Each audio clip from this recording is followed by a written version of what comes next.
This video is brought to you by Squarespace. Hey everybody, today I'm going to be going over how I color correct and grade all of the video footage that you see here on my YouTube channel. Let's jump into it. A couple of quick precursors. First of all, this is a completely free process. I'm not trying to sell you LUTs or any of that BS. Everything that you see me do here today can be done for free, and 95% of it can even be done in the free version of DaVinci Resolve. So if you don't even have a video editing suite, you can download the free version of Resolve and pretty much do everything that I'm going to show you here today. I am editing in DaVinci Resolve, but you can use this process in Premiere or Final Cut or whatever video editing suite that you're using. I do use a LUT for this process. It's the same LUT I've used for 5 years. It's the only LUT that I use on my YouTube videos. It's called Sedona. It is a free sample LUT online, and I will leave a link to the download in the description so you can grab it and plug it into your video editing software and you'll be good to go. Next, I want to briefly touch on the cameras that I'm using to shoot the video footage that we're going to color correct today. My favorite camera and my preferred camera is the Blackmagic 6K Pro, and I shoot in 6K BRAW 12:1 compression with the film color profile. And for exposing the video clips on that camera, I use the false color tool that's built in, and I just try to get a nice even balanced exposure throughout the whole frame. The other camera that I use for when I need a more lightweight setup, like when I'm backpacking or hiking, is the Sony a7iv IV. And on that camera, I'm shooting in 4K, 10-bit, in the S-Log3 color profile. And when I'm exposing video clips on that camera, I tend to overexpose by 1 to 1.7 stops, as I've heard that results in the best dynamic range. Now, whatever camera that you're shooting on, I'd recommend shooting in the flattest color profile possible. Usually this is a log color profile, but you can still do this process if you're using a color-baked color profile. And lastly, I just want to mention that I am not a professional colorist. I don't color grade and correct, feature films. I just make simple videos for my YouTube channel, and this is the process that works for me. It's efficient, and it's what I've learned and self-taught myself over the course of 10 years. Not everything that I do here today is probably by the book, but if you'd like to leave some feedback or constructive criticism, you can feel free to do so in the comments. Just take everything I have to say today with a little bit of a grain of salt. All right, with that being said, let's jump into Resolve and get started. So the first thing I'm going to do is go to the bottom right corner, select the gear icon to bring up my project settings, and go to the color management tab. And I'm going to make sure that the timeline color space and output color space are both on the correct profile. And for me, that's Rec. 709-A because I am editing on an Apple display. And this is just going to ensure that whatever colors I'm seeing in my video editing monitor is exactly the colors that I'm going to see when I render the final video and play it back in a media player or on YouTube. The next thing I'm going to do is I'm going to go up to my timeline and just go to timeline settings and make sure that the color tab on this also has those Rec. 709-A settings for my timeline color space and output color space. Again, this could be different for you depending on what display you're using, so you're going to want to figure out which color profile is correct for your case scenario. But for me, being on an Apple product, I'm going to select Rec. 709-A. All right, so I got some Blackmagic footage in one timeline and some Sony footage in another timeline. I'm going to walk through the color correction process clip by clip in real time so you can see just how simple and easy this can be. Let's start with the Blackmagic footage. I'm going to go over to my color page, and I put 5 nodes on each clip, and I've labeled them so you can kind of see what each node is doing. We're going to start on the far right side with our first node, and this is going to be our Rec. 709 conversion node. So we got to get this log footage looking normal, and we do that by converting it to Rec. 709. Now there's multiple ways to do this. A lot of people like to go into the Effects tab and use the Color Space Transform tool, which offers a lot of control over the conversion process. I use that tool for my Sony footage, but I use a conversion LUT for the Blackmagic footage, and that just kind of comes down to personal preference. I like the look of the LUT for the Blackmagic footage, and I like the look of the Color Space Transform tool for my Sony footage. So we're on the Blackmagic footage. I'm going to use a conversion LUT, and there's many conversion LUTs built into Resolve, which is really nice. And of course, they have the Blackmagic Gen 5 film to Rec. 709 LUT built in. So we're going to go to LUT, Blackmagic Design, and scroll down to Gen 5 Film to Extended Video, which is essentially the color science and color profile that I'm shooting in Gen 5 Film to Extended Video, which is Rec. 709. And as you can see, that gets our video clip looking relatively normal. And now we're going to go to the next node over, which is going to be our look node. I'm going to put that Sedona LUT on this node. So I'm going to right click on the node, go down to LUT, and find where I put that Sedona LUT. Click on that, and as you can see, it's a bit intense. So I'm going to lower the gain on this by going over to the key tab in my color editing page, find gain, and I'm going to put this at about 0.5. It's going to lower it by 50%, so it's essentially set at 50% intensity. And as you can see, this already looks great. If you really wanted to, you could just leave this clip as is. But we're going to go over to the basic tab here, the basic node, and I'm going to start doing some general contrast, color temp, shadow, and highlight changes. So usually I like to add a little bit of contrast, somewhere between 1.15 and 1.2. That looks good right there. I like to add some saturation as well, usually about 58 or so. And on this clip, it's looking a little bit cool, so I'm going to just tone the color temp down a little bit. And right there, that looks pretty dang good. And at this point, I know that I'm going to do all of these exact changes that I just did to this clip to the rest of the clips in my timeline pretty much. So what I can do to save myself some time is click on the rest of the clips in my timeline and then right click on the already color corrected clip and hit apply grade. And now that is going to do that Rec 709 conversion. It's going to add the Sedona look or the Sedona LUT, and it's going to do the contrast and saturation and color temp changes that I just did to my already color corrected clip. And it's going to apply those to the rest of the clips in the timeline, saving me some time. And I can just go clip to clip from here and make those, fine-tuning adjustments as needed. But let's go back to that first clip in the timeline really quick, because I'm going to do one more thing. And this is a little tool that I use all the time because I shoot a lot of landscape video clips, and a lot of the time the sky will be a little bit overexposed. So I'm going to go to one of these extra nodes that I've created, and I'm going to go to the window page here, the window tab, and select this pen tool, and I'm going to draw a mask over the sky, because what I'm going to do is I'm going to just lower the highlights in the sky portion of this shot. And I'm going to feather that by dragging this softness slider up to about 8 or so.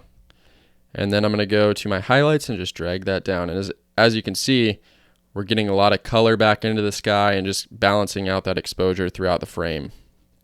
So right there looks pretty good. And as you can see, we got a nice balanced, even exposure. Some of that color has come back, and you can see the before and after. Pretty big difference. I use that trick on a ton of video clips. It's subtle, but it can really add a whole new level of professionalism and quality to your video clips.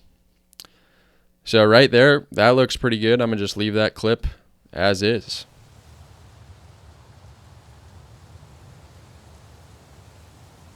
All right, moving on to the next clip. And remember, we've already done the Rec 709 conversion, the Sedona LUT, and some basic color correction by applying that grade and color correction from the first clip to this clip and the rest of the clips in my timeline. So now I'm just kind of looking to see if there's any fine tuning that I need to do. I can see that the shadows are looking a little dark, so I'm just going to drag my shadows up in my basic node a little bit. And I want to add a little bit of warmth into this one compared to that last clip, just because it is sunrise. It's a nice warm, sunrise happening here in Hawaii. And that looks pretty good. I'm going to also, though, make a little mask around the water here, just because the highlights are a little bit bright in that portion of the frame. Feather that out again. Drag my highlights down, and you can see all that detail coming back in. If we go to before and after, it's a huge difference. That adds a lot to that video clip. I might just bring some of the highlights back there. Yeah. So right there looks pretty good.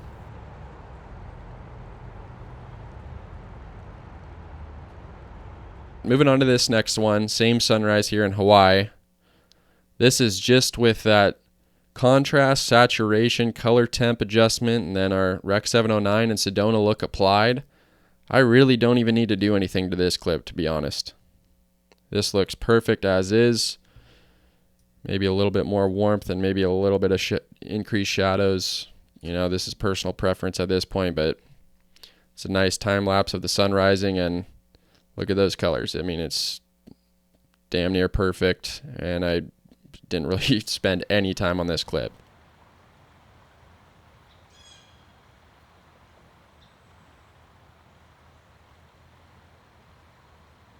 All right, let's move on to this one. As you can see, our color temp is a little cool. This is a sunset out in eastern Washington, so I'm going to bring the warmth up, get it looking a little bit more natural there. Shadows are a little dark, so I'm going to bump these shadows up to maybe right there. Maybe a little more saturation as well, and then I'm going to do that same mask around the sky here to bring back a lot of that highlight detail. These masks can be pretty quick, don't need to spend a lot of time making them exact. And then dragging our highlights down again. And look at all that detail coming back into the shot. So I'm pretty much going to bring these highlights all the way down to -100 here. And now look at the difference. I mean, that's the beauty of shooting on a camera like the Blackmagic. You get all that detail retained in the highlights, and you can pull it back in post. Now everything's looking a little bit warm actually, since I retained those details in the highlights. So I'm just going to cool it off a little bit. That looks pretty balanced, and maybe drag the shadows up a little bit as well. And there we go.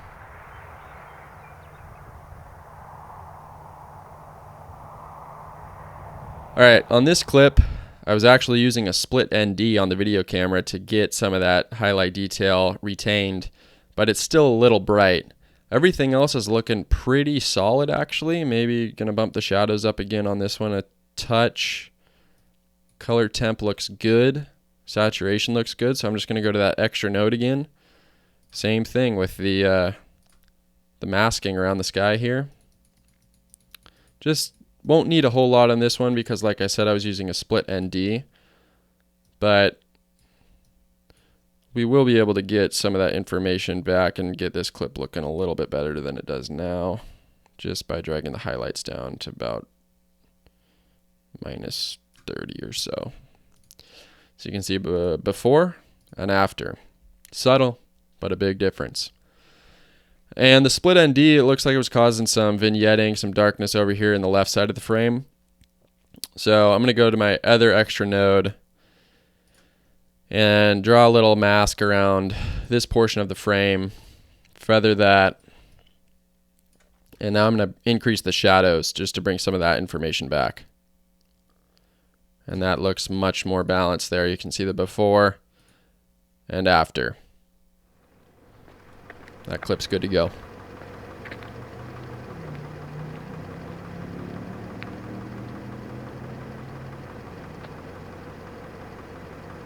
All right, another clip from the same time of day as that previous one we just color corrected. This one's looking a little bit warm, so I'm just gonna cool it off a little bit, bring some of the shadow detail back into the frame. And the split ND on this clip did a pretty good job. I don't think we need to darken the sky at all, but it did darken these trees up here, so I am gonna mask the trees and bring some of that shadow detail back into the shot. Feather that. Bring the shadows up, and as you can see, right there's looking about balanced. Before, after. Maybe cool it off just a touch more, and there we go.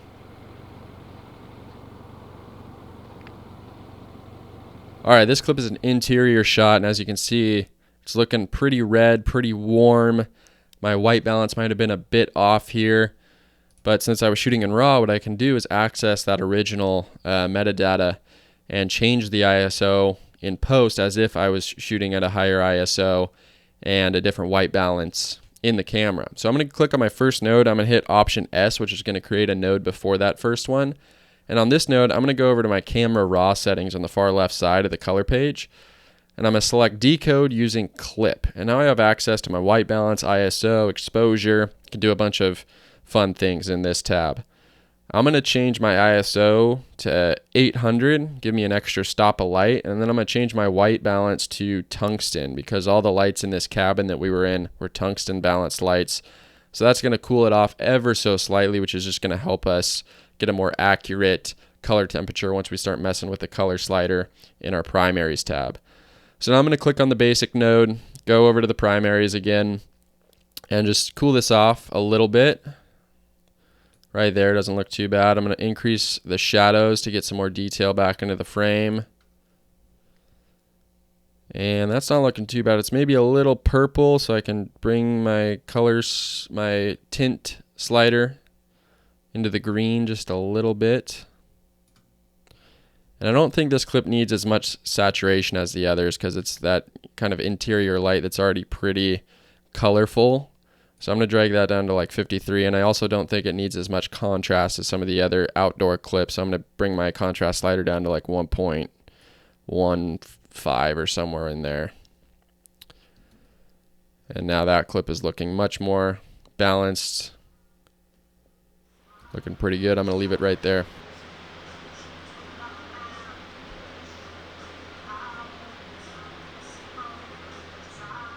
All right, moving on to our final clip in the Blackmagic section. This is a handheld clip that I shot on a recent fly fishing trip. And I'm going to show you a bit of another technique to use in tandem with that sky masking technique that's really handy on these handheld clips. But first I'm going to get this looking the way that I want color-wise. Just looking a little cool, so I'm going to warm it up a bit. I'm going to increase the shadows as well, just get some more brightness into the frame. And a little bit more contrast and saturation. That's looking pretty good. But as you can see, that sky is really bright. So we're going to try to get some of that information back by doing this masking technique again. Drag that mask around. But since it's a handheld clip and not a tripod clip, this mask is kind of going to be moving. The sky's going to be moving throughout the frame. So we're going to actually track this mask to move with the sky. So I'm going to extend my mask out quite a bit just to give it some space for the tracker that we're going to use to make sure that this mask tracks to the sky as it moves throughout the frame. So I'm going to soften it up again and then just bring my highlights down to where I want them, which is about right there probably. We're going to go over to the tracker tab and hit the play button. And now this is going to move our mask. It's going to keep our mask in the exact same position relative to the frame moving.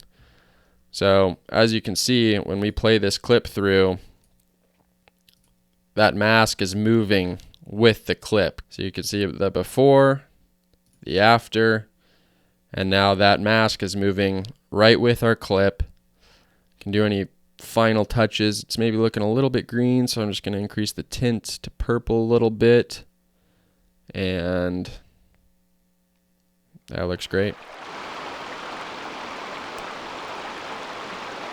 Those are the Blackmagic shots. I'm going to move on to the Sony shots now. Just jumping in real quick to thank the sponsor of today's video, which is Squarespace. Squarespace is the best in the business when it comes to building a new website. Whether you're a photographer, artist, musician, or starting a new business, Squarespace has all the tools you need to get a professional website up and running. I recently hosted an entire online photography gallery that featured 100 photographers from around the world on my personal website, and that's all thanks to Squarespace. The website building interface is extremely intuitive and absolutely zero coding is necessary. They have a ton of fantastic templates to choose from, and from there you can begin to further customize the look and feel of your site to make it unique to you. On top of that, they have great e-commerce tools that let you keep track of orders, inventory, customers, offer memberships, and more. And with fantastic customer service, you're always in the clear if you ever need help along the way. If you'd like to receive 10% off your first purchase of a website or domain, head over to squarespace.com/Bray or use code BRAY at checkout to do so. It's basically the same exact process, except like I said, to convert to Rec 709 for these Sony shots, I'm going to go into the Effects tab, and I'm going to use this Color Space Transform tool. I'm going to drag that to my Rec 709 node, bring these back over, and then access the Color Space Transform tool. And now for my input color space, I'm using Sony a7iv.cine. The input gamma is S-log3, Sony S-log3. My output color space is going to be Rec 709, and my output gamma, I've read different things on what your output gamma should be. You can kind of play around, see what looks best to you. I've been using gamma 2.4, which is a good like baseline output gamma from what I understand. And it looks just fine to me, so I'm going to use that. Now, this is already looking pretty good, and I have a feeling that when we apply our Sedona LUT to this clip, it's going to be a bit too much. So as you can see, super red. I'm going to adjust the gain on this clip to 0.3, and that looks much more natural. I could probably even get away with not even using the Sedona LUT on this clip just because it's an interior, dark, contrasty, saturated already. But I'll leave it on there just to add a little bit of extra color, but I might even bring this down a little bit more to 0.25. So now we're going to go to the basic node again. Maybe just a touch of contrast, a little bit of shadow detail coming back. I'm not even going to touch the saturation because it already looks pretty saturated. And I just leave it right there. Call it good. Again, for me, my philosophy with color correction and grading is less is more. I don't like making things look too different from how I remember them being in person, just because I start to lose a connection with the footage. I feel like it's, you know, something that wasn't even captured in my version of reality. So I like to keep everything looking relatively normal, relatively similar to how it looked in real life and how I remember things looking when I experienced them.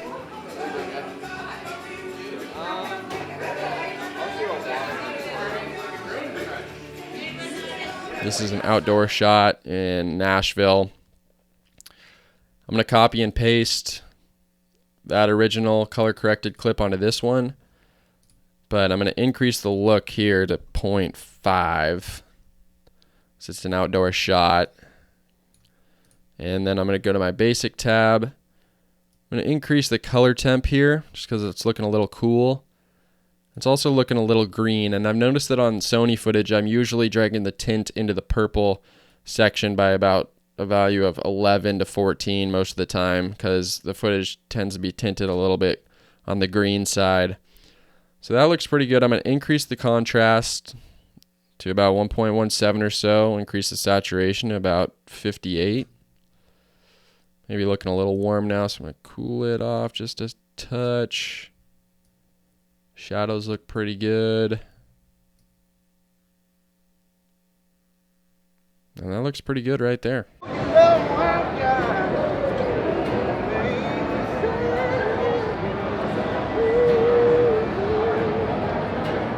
Now I'm going to go ahead and select the remaining clips of my timeline and copy and paste this most recent color corrected clip over, just to get those basic settings applied to each of these videos. Now, this one I can see is looking a bit warm, and those highlights need to be pulled back quite a bit. So I can just do that in the highlight slider right here. As you can see, a lot of that detail is still available to us, and then I'm going to increase the shadows a bit. Increase the contrast, saturation, and that clip looks pretty solid. On this clip, you definitely could have made a mask around the sky, dropped the highlights down, and tracked it like I did on that fly fishing clip from the BlackMagic footage. Sometimes I like to just try to do it without doing the masking and tracking method and see how it looks, and on this clip it looked fine, so I just rolled with it. Alright, next one. Again, this is looking already pretty good. Maybe add a touch of warmth.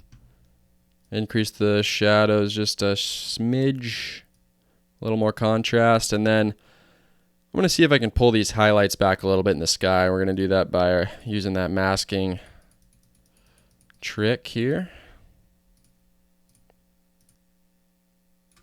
There we go. We get a little bit of cloud definition coming back in. You can see the before and after. It's a big difference. Just, you know, that extra level of balance throughout the frame, I think, really really results in a much better looking clip.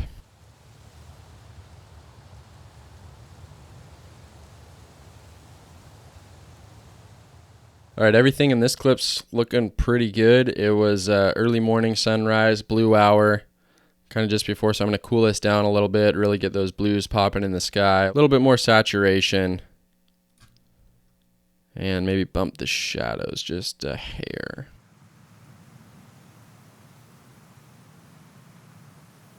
You can see just how quickly this goes once you apply the Rec 709 and the Sedona LUT. I mean, it's just really tiny little fine-tuning things here and there, and then these clips are looking exactly the way that I want them to. And for our final clip, this is looking a bit warm. I'm going to cool it down, add some contrast, add a little bit of saturation, and then I'm going to try to get some of those highlights back again.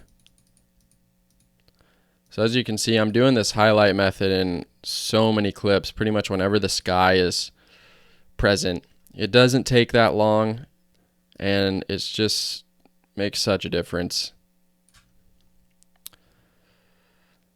So that looks pretty good, and then I'm going to go to my other node here, and this is looking a little bit blown out right here, this section of highlights. So I'm going to draw another mask around this section.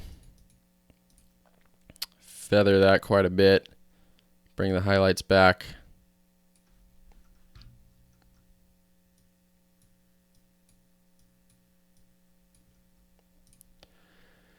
And there you can see before and after.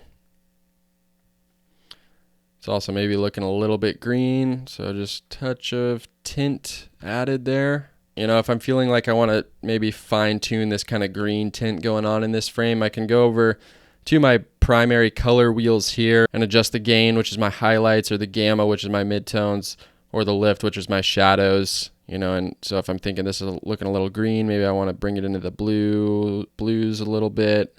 On my highlights, that looks a little bit more natural there. So you can see the before and after.